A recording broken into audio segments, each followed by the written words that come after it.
नमस्कार मित्रांनो. आपण दररोज देवाची पूजा करतो आणि देवाला फळं, फुलं, पाणी, जल हे देवाला वाहतो. पण ते का व्हायचं? या देवाला वाहण्यामागं, या वस्तूमागं आपला काय भाव आहे आणि त्याचं महत्त्व काय आहे? हे आपण जाणून घेणार आहोत. का नुसतंच वाहतो म्हणजे वाहतो? त्यासाठी आपल्याला संस्कृती पूजन हे स्वाध्याय परिवाराचं पुस्तक आहे. त्यातून आपण या गोष्टीचे महत्त्व जाणून घेणार आहोत. या गीता अध्याय 9 आणि श्लोक 26 या पत्रम पुष्पम फलम तोय या श्लोकातून पांडुरंग शास्त्री आठवले स्वाध्यायाचे प्रणेते यांनी आपल्याला सांगितलेलं आहे याचे महत्त्व. तर पत्रम पुष्पम फलम तोय, पुष्प फळ आणि फलम तोय म्हणजे पाणी. म्हणजे जो कोणी मला भक्तिपूर्वक ह्या गोष्टी अर्पण करन त्याला मी समर्पित, त्याचं मी स्वीकारतो, असं भगवंत या ठिकाणी सांगतो. म्हणजे भावनेने अर्पण केलेली एखादी छोटी वस्तू ही मला ती प्रिय आहे असे भगवंत गीतेत सांगतो. पूजेत वस्तूला नाही तर भावाला किंमत आहे. प्रभू जर प्रत्यक्ष समोर येऊन उभा राहिला तर त्याची पूजा कशा रीतीने करावी हा माणूस नक्कीच विचार करतो. तर असा प्रसंग उपस्थित झाला तर त्याला काही सुचणार नाही. त्याची इंद्रिय स्थिर होऊन जाईल आणि वाचा बंद होऊन जाईल, अशी अवस्था माणसाची होईल. परंतु माणूस जेव्हा इतक्या भावावस्थेत न जाता विचार प्रवरण जागृत भूमिकेत असतो तेव्हा त्याला वाटते की प्रभू केवळ पत्रम पुष्पम फळ किंवा जलवाणी हे काही खरे पूजन नाही. ही सर्व खऱ्या पूजनात काय काय असले पाहिजे हे समजावणारी प्रतीके आहे. नुसतंच फळ फुलं पाणी वाहून भक्ती होते का? नाही. पत्र म्हणजे पान. पत्रम पुष्पम फलम तोय, पण यातलं पत्र म्हणजे पान. भगवान भोगाचा नाही तर भावाचा भुकेला आहे. भगवान शंकराला बेलाचे पानं आवडतात. गणपती प्रेमाने दुर्वा स्वीकारतो तर नारायणाला तुळस प्रिय आहे. म्हणजेच अल्प किमतीच्या वस्तू देखील हृदयपूर्वक भगवंत चरणावर अर्पण करण्यात आल्या तर त्या अमूल्य बनतात. एखादी छोटी छोटी गोष्ट म्हणजे पानं फुलं हे साध्या गोष्टी जरी देवाच्या चरणावर ठेवल्या तर त्याची किंमत नक्की वाढते. अल्प किमतीच्या वस्तू देखील हृदयपूर्वक भगवंत चरणावर अर्पण करण्यात आल्या तर अमूल्य बनतात. पूजा हृदयपूर्वक झाली पाहिजे असे सुचवण्यासाठी तर हृदयकाराच्या नागवेलीच्या पानाच्या पूजा सामग्री समावेश करण्यात आला असेल. आपण म्हणतो भगवंताची पूजा हृदयपूर्वक झाली असेल तर हृदयाच्या आकाराचं जे नागवेलीचं पान देवासमोर आपण पूजेमध्ये ठेवत असतो. पत्र म्हणजे वेद ज्ञान असा अर्थ. तर भगवंताला जे काही द्यायचे ते ज्ञानपूर्वक आणि जाणीवपूर्वक शास्त्राच्या आज्ञेनुसार देण्यात आले पाहिजे. असे येथे अपेक्षित आहे की पूजनामागील मंत्र ध्यानात ठेवून पूजन केले पाहिजे. पूजा करताना एखादा मंत्र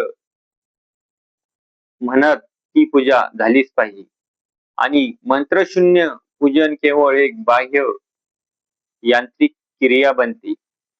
जर नुसतं चुपचाप बसून आपण देवाची पूजा केलं तर ती एक यांत्रिक क्रिया बनते, ज्यातील निरसता कंटाळा निर्माण करून मानवाला दमवते. आणि एवढेच नाही तर पुढे जाऊन ही पूजा कांडाविषयी मानवाच्या मनात एक प्रकारचा उभंग किंवा अरुची निर्माण करते. म्हणून पूजा करताना कोणताही एक देवाचा मंत्र माणसानं म्हणायचा. माणसाने भगवंताची रोज पूजा करताना एक मानसिक पत्र लिहिले पाहिजे आणि या पत्रात भगवंताला सांगितले पाहिजे की प्रभू मी सुखी आहे, माझी चिंता करू नका. मानवी जीवनातले दुःख दैन्य आणि दारिद्र्य काढण्याचा मी प्रयत्न करतो. आणि त्यासाठी गीता हातात घेऊन गावोगाव फिरतो आहे असे पत्र भगवंताला लिहिण्याची हिंमत असली पाहिजे. म्हणजे भगवंताला सांगितलं पाहिजे की मी तुझे विचार दुसऱ्यापर्यंत पोहोचेल.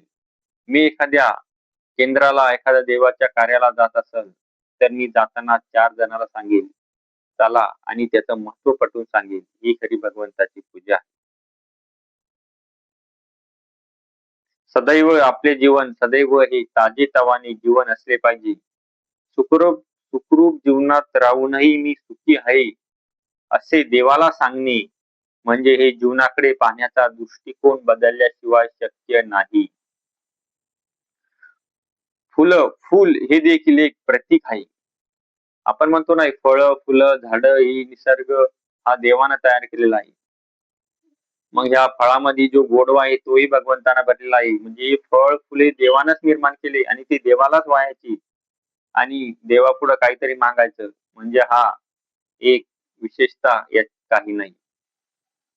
तर पुष्प वाहण्याची ही क्रिया आपल्याला आठवण करून देते की आपण पुष्प कोणते व्हायला पाहिजे की आपली वाणी चांगली पाहिजे. आपलं कर्म पुष्प, आपलं जीवन पुष्प हे देवाला अर्पण केले पाहिजे.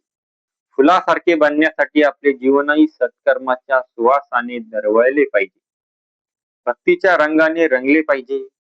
ज्ञानाच्या मकरंदाने पुरेपूर भरलेले असले पाहिजे. तसे प्रेमाच्या मार्दवाने मुलायम बनले पाहिजे. कमळाचे फूल काट्यामध्ये राहूनही हसत राहायला शिकवते. कमळ अनासक्तीची प्रेरणा देते आणि मोगरा आपल्याला विशुद्ध चारित्र्याचा महिमा समजावतो. हेही फुलाचे महत्व आहे. फळ म्हणजे कर्मफळ. ज्याच्या शक्तीने कर्मे घडतात तोच खरा कर्मफळाचा अधिकारी आहे. म्हणून म्हणलंय पत्रम पुष्पम फलम तोय. आपण जेव्हा पुढं जे आपण झाडाचे फळ तोडून ठेवतो त्याचबरोबर आपण केलेले कर्माचे फळही देवाला सांगितले पाहिजे. हे खरे देवाला अर्पण केलेले फळ सांगितले आहे. गीतेने समर्पणाचा योग्य मार्ग दाखवला आहे. भगवंताच्या चरणावर समर्पित झालेले फळ प्रसाद बनते आणि तो प्रसाद आपल्या जीवनात प्रसन्नता निर्माण करतो. भगवंताला नैवेद्य दाखवणे किंवा भगवंताजवळ अन्नकूट ठेवणे हा सर्वांच्या मागे हाच भाव आहे. म्हणून भगवंताच्या चरणाजवळ गेल्यानं माणसाचं जीवन हे प्रसादमय बनते, सुखी बनते. जसं की घरामध्ये आपण केलेला शिरा हा सहज केलेला शिरा खाण्यामध्ये आणि देवाला प्रसाद म्हणून शिरा केलेला यामध्ये खूप फरक असतो. तो प्रसाद असतो तो खाण्याचा आपण आदराने खातो आणि त्याची चव एक वेगळीच असते.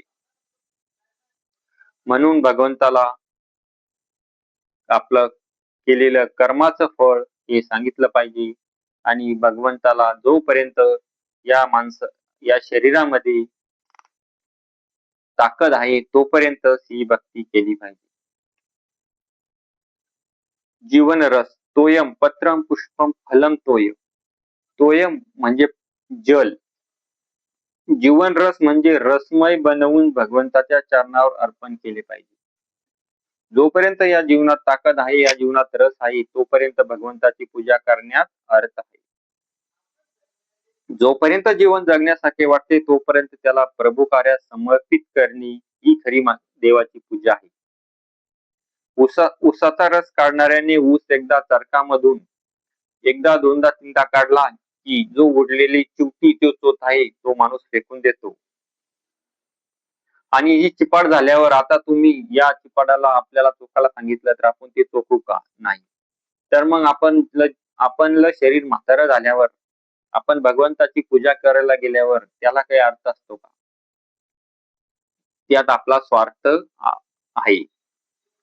आपण जर म्हातारेपणी पूजा केली तर ते चालन का? नाही. दमून थकून आता आपला काही दुसरीकडे उपयोग नाही तर नाही म्हणून देवाच्या चरणी जाऊन बसणं म्हणजे ही देवाची पूजा नाहीये.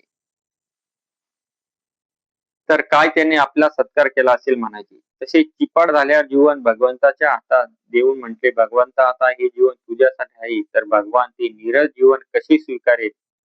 म्हणून जीवन रसमय आहे तोपर्यंत त्याचे समर्पण केलेच पाहिजे. तर प्रभूला प्रेमपत्र लिहिणे, जीवन पुष्प त्यांच्या चरणावर अर्पण करणे, कर्मफळ त्याला समर्पित करणे आणि नीरस नाही तर सरस जीवन काळ असताना प्रभूच्या कामाला लागणे हेच प्रभूचे खरे पूजन आहे. तर मित्रांनो, माहिती कशी वाटली हे नक्की कमेंट मध्ये सांगा आणि चॅनलला सबस्क्राईब केल्याशिवाय राहू नका. आपण पुढच्या व्हिडिओमध्ये पंचामृत या विषयावर सांगणार आहोत. तोपर्यंत चॅनलला सबस्क्राईब करून ठेवा. सर्वांना जय श्रीकृष्ण.